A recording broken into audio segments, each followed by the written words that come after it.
Hola queridos estudiantes del grado segundo, en el día de hoy vamos a continuar trabajando el tema sobre los objetos, las sustancias del que están hechos, es decir, la materia, y vamos a continuar mirando el estado en que la podemos encontrar. Entonces, los estados de la materia en la naturaleza pueden presentarse en sólido, líquido, gaseoso y plasma. Cuando hablamos de los estados de la materia, vemos que el estado sólido tiene forma definida.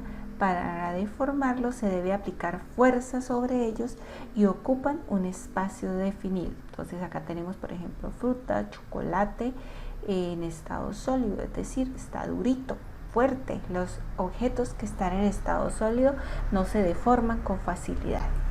Mientras que los líquidos no tienen una forma definida, por lo que adquieren la forma del recipiente que los contienen, pueden fluir y deslizarse, es decir, yo los puedo vaciar de un recipiente a otro y ellos se desplazan con facilidad. Los objetos o sustancias en estado gaseoso no tienen forma definida, se adaptan al recipiente que los contiene, no ocupan un espacio definido ya que se expanden con facilidad, pero se pueden comprimir. Las sustancias en estado plasma, esto es cuando la materia se comporta de una forma similar a los gases, pero a diferencia de esto, los plasmas conducen electricidad y son comunes, por ejemplo, en los rayos, en las estrellas, en el sol. ¿Cómo se ordena la materia? Existen fuerzas de atracción entre las partículas que forman la materia que las mantienen unidas o separadas. Estas partículas y su cercanía explican las propiedades de los sólidos, líquidos, gaseosos y plasmas, como se muestra a continuación.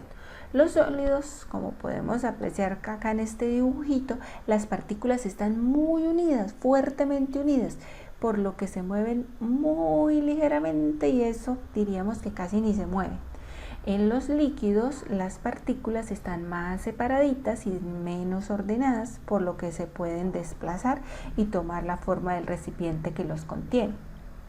En el caso de los gases, las partículas no están unidas ni están ordenadas, ellas se mueven libremente por todo el espacio, ocupan todo el espacio. Y en los plasmas existen partículas de carga eléctrica que se mueven a altísima velocidad. Los cambios de la materia. La materia puede experimentar cambios de dos clases, cambios físicos y cambios químicos. Veamos.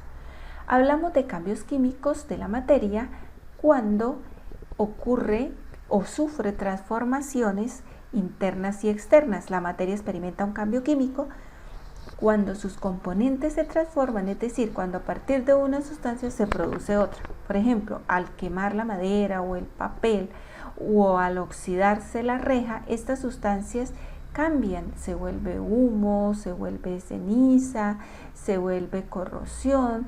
Entonces, estas sustancias tienen una composición distinta a la sustancia inicial, o al papel inicial, o la madera inicial, o el metal inicial. Es decir, ha ocurrido un cambio químico. Cuando hablamos de los cambios físicos, es porque la materia solo varía externamente, sus componentes internos se mantienen iguales. Por ejemplo, los cambios físicos que incluyen variaciones de estado en la forma, en la textura y el estado del objeto. Por ejemplo, si yo doblo una hoja de papel, la convierto en una bola, en filigrana, sigue siendo papel y puedo decir que las propiedades iniciales están allí, no se han transformado.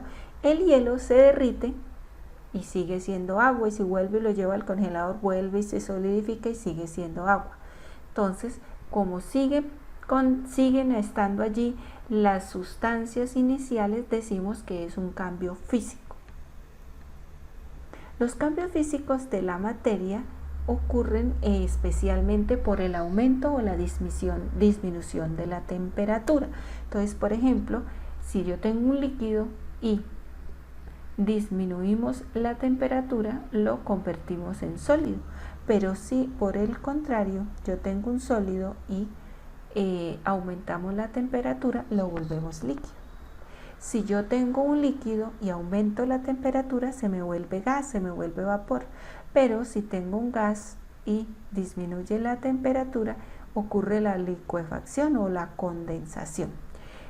Cuando yo tengo un gas y disminuye la temperatura, aumenta la temperatura, existe la sublimación o la sublimación inversa. La fusión ocurre cuando un sólido pasa a líquido por aumento de la temperatura. Entonces, recordemos que los cambios físicos de la materia se dan por el aumento o la disminución de la temperatura. En el cuadernito vamos a desarrollar el siguiente taller. Muy bien, vamos a observar la imagen que nos muestra, no es necesario que la imprimas, solo que la observes con atención y en la tablita vas a anotar el estado, de cada una de las sustancias que podemos apreciar en la cocina. Entonces, por ejemplo, en estado sólido, ¿qué encontramos en estado líquido, qué se puede observar en estado gaseoso y qué podemos observar en estado plasma. En el segundo punto vamos a completar las frases de cómo se ordena la materia en estado sólido, líquido, gaseoso y plasma. En el punto número 3 vamos a colocar los ejemplos de cambio químico y cambio físico que las imágenes que alistamos con anterioridad. Y en el punto número 4 vamos a anotar los cambios de la materia en estado de cambio físico de la materia, es decir, evaporación, solidificación, sublimación, condensación y fusión, y pegamos las imágenes que también hemos alistado con anterioridad. En el punto número 5 viene una lectura que no es necesario transcribirla al cuaderno, solo es para que hagamos la respectiva lectura y podamos responder las preguntas que aparecen a continuación. Entonces, en la primera parte vamos a dibujar los cambios de la materia, es decir, solidificación, condensación, los cambios en el estado sólido, líquido y gaseoso que vimos anteriormente y que también nos explican en la lectura. Y en el punto 2 vamos con la ayuda de un adulto, es muy importante eso, siempre bajo la supervisión de un adulto, le vamos a pedir el favor que nos colabore acompañándonos haciendo esta experiencia. Vamos a tomar una hoja de papel y la vamos a volver bolita y vamos a mirar si la hoja tuvo un cambio físico o químico y anotamos y hacemos el respectivo dibujo. Luego le vamos a pedir al adulto que queme la hojita de papel y observamos si la hoja sufrió un cambio físico o un cambio químico y al igual dibujamos la experiencia. Muy bien, hasta ahí es el trabajo. Recuerden desarrollar el taller prestando atención a la escritura de las palabras, aclaramos las dudas o inquietudes a través del WhatsApp o en la clase por Zoom. Revisen que las actividades están completas y agréguenlos a la evidencia a la plataforma Edmodo. No olviden presentar la prueba del tema trabajado en la plataforma Edmodo. Muchas gracias por su atención, por su colaboración. Quédate en casa y ponla en manos de Dios.